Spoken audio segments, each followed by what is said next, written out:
Demos furniture, the ultimate Onam fest. ആഘോഷിക്കാം ഈ ഓണക്കാലം ഡിമോസിനൊപ്പം. അതെന്തിനാ ഞാൻ നിങ്ങളോട് പറയേണ്ട ആവശ്യം? അതിന്റെ അത് തീരുമാനം ഉണ്ടാവുമ്പോൾ നിങ്ങളോട് പറയാം. മനസ്സിലായി? ഞാൻ അവരെയും കൂടി വലിച്ചയച്ച് അതുകൂടി ഇല്ലാതാക്കാനുള്ള ശ്രമം നടത്തല്ലേ. മറ്റൊരു വിഷയം,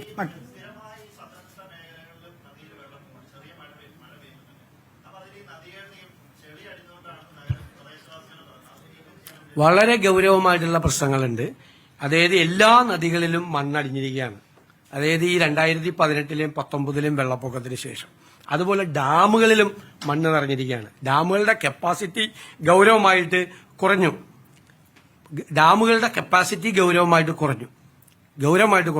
എന്ന് വെച്ച് കഴിഞ്ഞാൽ ഈ മണലാണ് അതിൻ്റെ അകത്ത് കിടക്കുന്നത്. അപ്പൊ ഡാമുകൾ ഡീസിൽ ചെയ്യാനും നദികളിലെ മണൽ മാറാനും വേണ്ടിയിട്ടുള്ളത് ഞങ്ങൾ കഴിഞ്ഞ ദിവസം മീറ്റിംഗ് കൂടിയിരുന്നു. അതായത് ചെറിയ മഴ പെയ്താൽ പോലും ഈ മണൽ വന്ന് അടിഞ്ഞിരിക്കുന്നതുകൊണ്ട് പൊങ്ങുവാണ്. ഒരു ആക്ഷനും കഴിഞ്ഞ 8 കൊല്ലമായിട്ട് എടുത്തിട്ടില്ല. ഒരു ആക്ഷനും. ക്വാറികളെ സഹായിക്കാനാന്ന് പറഞ്ഞിട്ട് വലിയ ആക്ഷേപം കഴിഞ്ഞ സർക്കാരിന്റെ കാലത്തേ ഉണ്ടായിരുന്നു. അല്ലെ, എങ്ങനെ ഈ മണ്ണ് അടിച്ച് മാറ്റാനാ? ഈ മണ്ണ് മാറ്റാത്തത് ചെയ്തില്ലെന്നേ. നമ്മളാരും പറഞ്ഞില്ലല്ലോ. ഞാൻ തന്നെ ഡിമാൻഡ് ചെയ്തിട്ടുണ്ട് അസംബ്ലിയിൽ മണ്ണ് മാറ്റണം. കാരണം ഞാൻ സാൻഡ്വിച്ചറായിട്ടാണ് കിടക്കുന്നത്. പറവൂര് കോൺസ്റ്റിറ്റ്യുവൻസി പോലും 2 സ്ഥലത്തും പെരിയാറാണ്. ഒരു ചെറിയ മഴ പെയ്താൽ അപ്പോൾ വെള്ളം പൊങ്ങും. കാരണം ഈ മണ്ണ് അന്ന് വന്ന് അടിഞ്ഞ മണ്ണ് മാറ്റിയേ മതിയാവും. ഞങ്ങൾ മാറ്റാനുള്ള തീരുമാനം എടുത്തിട്ടുണ്ട്. അതിന്റെ നടപടിക്രമങ്ങളുമായിട്ട് പോകും. അതുപോലെ ഡാമുകൾ ഡീസിൽ ചെയ്യുകയും ചെയ്യും. ഈ പുഴയിൽ വന്നടിഞ്ഞിരിക്കുന്ന മണ്ണുകൾ മാറ്റുകയും ചെയ്യും. മറ്റൊരു വിഷയം, നമ്മുടെ സെക്രട്ടേറിയറ്റിന് മുമ്പിൽ കഴിഞ്ഞ കുറെ നാളുകളായി അധ്യാപകരുടെ സമരമുണ്ട്, ശ്രദ്ധയിൽപ്പെട്ടിട്ടുണ്ടാവും. അവരുമായിട്ട് മന്ത്രി 3 പ്രാവശ്യം ചർച്ച നടത്തി, ഞാൻ ചർച്ച നടത്തി. അവരുടെ പ്രശ്നം എന്ന് വെച്ച് കഴിഞ്ഞാൽ ഞങ്ങൾ മന്ത്രിസഭാ യോഗം എടുത്ത തീരുമാനം എല്ലാ വേക്കൻസികളും കമ്പൾസറി ആയിട്ട് റിപ്പോർട്ട് ചെയ്യണം. വേക്കൻസികൾ റിപ്പോർട്ട് ചെയ്യാത്ത head of the ഡിപ്പാർട്ട്മെന്റ്സിനെതിരെ നടപടിയെടുക്കുന്ന.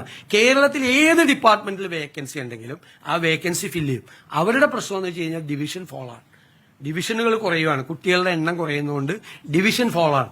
Division fall വരുമ്പോൾ നിലവിലുള്ള അധ്യാപകരെ നമുക്ക് പ്രൊട്ടക്ട് ചെയ്യേണ്ടി വരും. വേണ്ടേ? അവരുടെ ജോലി കളഞ്ഞാൽ അവരോട് വീട്ടിൽ പോകാൻ പറയാൻ പറ്റുമോ? നിലവിലുള്ള അധ്യാപകർ 10-20 കൊല്ലമൊക്കെ ആയിട്ട് വർക്ക് ചെയ്യുന്ന അധ്യാപകരെ നമ്മൾ പ്രൊട്ടക്ട് ചെയ്യണം. പ്രൊട്ടക്ട് ചെയ്യുമ്പോൾ ഈ ലിസ്റ്റിൽ നിന്ന് ആളെ എടുക്കാൻ പറ്റാത്ത സ്ഥിതി വരും. അപ്പൊ അവരുടെ ഡിമാൻഡ് ഇപ്പൊ മുതലല്ല, കുറേ നാളുകളായിട്ട് അവരുടെ ഡിമാൻഡ് വിദ്യാർത്ഥി അധ്യാപക റേഷ്യോ കുറയ്ക്കണമെന്നാണ്. അപ്പൊ ഞങ്ങളുടെ മുമ്പിൽ വന്നു കഴിഞ്ഞപ്പോൾ ഞങ്ങൾ പറഞ്ഞു, ഞങ്ങൾക്കൊരു 2 മാസം സമയം തരണം, ഞങ്ങളൊന്ന് പഠിക്കട്ടെ. കാരണം ഇതിന്റെ ഒരു ഫിനാൻഷ്യൽ ഇംപ്ലിക്കേഷൻ എന്ന് പറഞ്ഞാൽ അറിയാലോ. ഇപ്പൊ ഗവൺമെന്റ് സെക്ടർ മാത്രമല്ല, അധ്യാപകരുടെ അനുപാതം വർദ്ധിച്ചാൽ അധ്യാപകരുടെ എണ്ണം ഭയങ്കരമായി വർദ്ധിക്കും. സംസ്ഥാനത്തിനുണ്ടാകുന്ന സാമ്പത്തിക ബാധ്യത എത്രയാണെന്ന് തിട്ടപ്പെടുത്തണം. മാത്രമല്ല, ഗവൺമെന്റ് സെക്ടറിലെ ചെയ്താൽ ഉടനെ ഈ എയ്ഡഡ് സെക്ടറിലെയും വരും. എയ്ഡഡ് സെക്ടറിൽ ഇതേ പ്രശ്നം വരും. എയ്ഡഡ് സെക്ടറിലെ അധ്യാപകരെ അവിടെ പ്രൊട്ടക്ട് ചെയ്യുകയാണ്. അവിടെയും ഈ ആളുകളെ അഡ്ജസ്റ്റ് ചെയ്യാൻ പറ്റാത്ത സ്ഥിതി വരും. അപ്പൊ ഞങ്ങൾക്കൊന്ന് പഠിക്കാനുള്ള സമയം വേണം എന്ന് ഞാൻ വിളിച്ച് ചർച്ച ചെയ്തിരുന്നു. മന്ത്രി 3-4 പ്രാവശ്യം ചർച്ച ചെയ്തിരുന്നു. പക്ഷെ അവര് സമരം പിൻവലിക്കാൻ തയ്യാറായില്ല. സമരം ചെയ്യാൻ അവർക്ക് സ്വാതന്ത്ര്യമുണ്ട്. ഇനിയും ഞങ്ങൾ അവരുമായിട്ട് ചർച്ച ചെയ്യും.